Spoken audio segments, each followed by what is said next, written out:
এই যে খিচুড়ি হইতেছে, কেউ যদি খাওয়ার ইচ্ছুক থাকে ভাই বেড়াদার সবাই আইসা বড় বা ফোন দাও। এই যে খিচুড়ি হইতেছে, খিচুড়ি আয়োজন হইতেছে। এই যে চাঁদ, এটা হলো আমাদের ফ্রান্স থেকে আগত শেফ আবির। আজকে আমাদের মাঝে খিচুড়ি রান্না করবে আবির। এই যে গ্রামের বাড়িতে একটা কথা আছে যে পাতিলে যদি মাটি দেওয়া হয় তাহলে পাতিলে কালি ভরে না, রান্না করার ক্ষেত্রে ভালো হয়। আজকের আয়োজন হলো সবজি খিচুড়ি। এই যে চাল ডাল ধুয়ে রাখা হয়েছে রেস্টের জন্য। আজকে রান্না হবে মাটির চুলায়। চুলাটা এখন এখানে দেওয়া হবে। এই যে চুলায় আগুন ধরানো হইতেছে, এখানে সহযোগিতা করতেছে আবির, আর এখানে আছে আমাদের বাপ্পি, এই যে ছোট ভাই। আগুন ধরে গেছে। প্রথমে আমরা পেঁয়াজ দিলাম, পেঁয়াজ দিয়ে একটু, তারপরে এখানে পরিমাণ মতো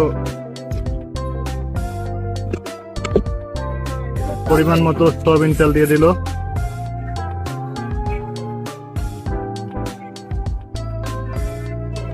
এখন পেঁয়াজ এবং কাঁচামরিচটা একটু ভাজা হবে।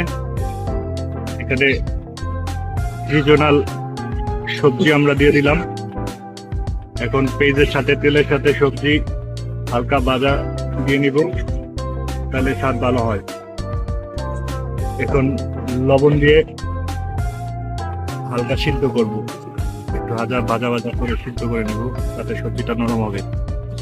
খিচুড়ির আয়োজন এর জন্য করা হয়েছে বিকজ দেখেন সবাই আজকের ওয়েদারটা জোশ একটা ওয়েদার। আজকে হালকা হালকা বৃষ্টি হইতেছে,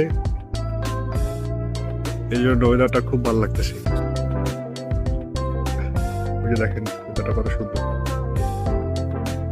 সবজির মধ্য থেকে একটু পানি বের হবে, পানিটা শুকানো পর্যন্ত একটু নাড়াচাড়া করবো হালকা পাতলা। তারপর একটু সিদ্ধ হয়ে গেলে আমরা এটা নামিয়ে ফেলবো। সবজির খিচুড়িতে স্বাদের জন্য আমরা একটু হলুদ দিয়ে দিলাম, একটু লাগা দিয়ে দিলাম। এই যে পানি শেষ, হালকা একটু এখন ভেজে নিব, তারপর এটা নামিয়ে চাল দিব। কালারের জন্য আমরা মরিচও দিতে পারি নাকি? হ্যাঁ, হালকা একটু মরিচ গুঁড়ো দেওয়া যায়, কালারের জন্য। সামান্য পরিমাণ। এটা কালার, কারণ আমরা এমনিতেই ঝালের জন্য অনেক কাঁচামরিচ ইউজ করছি, এটা ফ্লেভারও দেবে, ঝালও দেবে। আমরা সবজিটা নামিয়ে আলাদাভাবে রেখে দিলাম, আর কড়াইতে বাকি তেলটুকু দিয়ে দিলাম। এখন এটা দিয়ে চাল একটু ভেজা ফ্রাই করে নিব, তাতে স্বাদটা অনেক ভালো হবে। এখানে চাল ডালটা ওই যে রেস্টে রাখা হয়েছিল আধা ঘন্টার জন্য, ওইটা এখন নিয়ে চুলায় দিয়ে দিব ফ্রাই করার জন্য। এখানে আমরা তেল গরম করে তার মধ্যে চালটা দিয়ে দিলাম। এখন চাল ডালটা আমরা 10 মিনিট হালকা ভেজে নিব, তাতে স্বাদটা অনেক ভালো হবে। চাল ভাজার পরে আমরা পরিমাণ মতো পানি দিয়ে দিলাম। এখন আমরা এটা ঢাকার জন্য বরফ পাতা ইউজ করতে আসি, পুরো গ্রামের মতো। আর রান্না করতেছি আমরা লাকড়িতে। দেখেন আমরা কলা পাতার বরফ দিয়ে আমরা ঢেকে দিলাম এটা। এখন একটু পানিটা গরম হোক।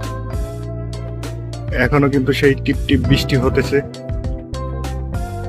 আর আমাদের ওইখানে রান্না হইতেছে।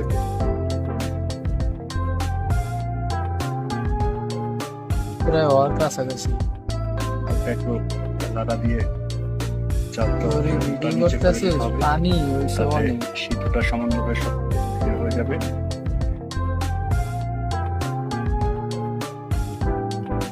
সবজি খিচুড়ি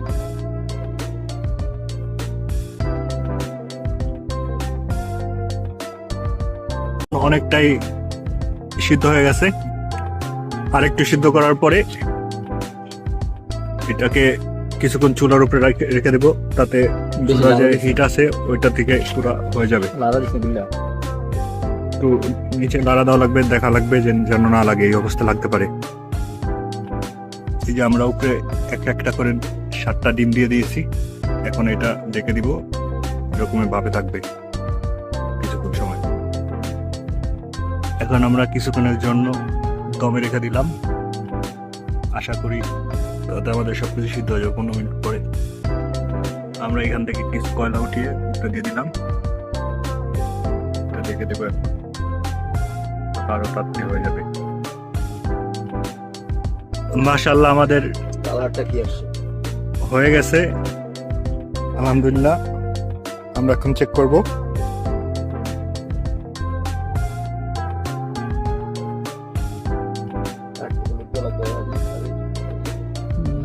এখন না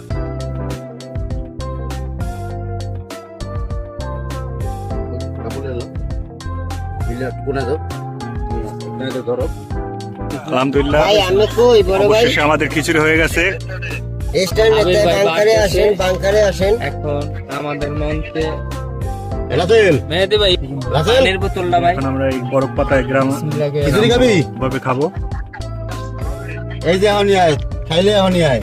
আলহামদুলিল্লাহ অনেক ভালো হয়েছে, কালারটা দেখেন। 3-4 মিনিটের ভিতর আইতে।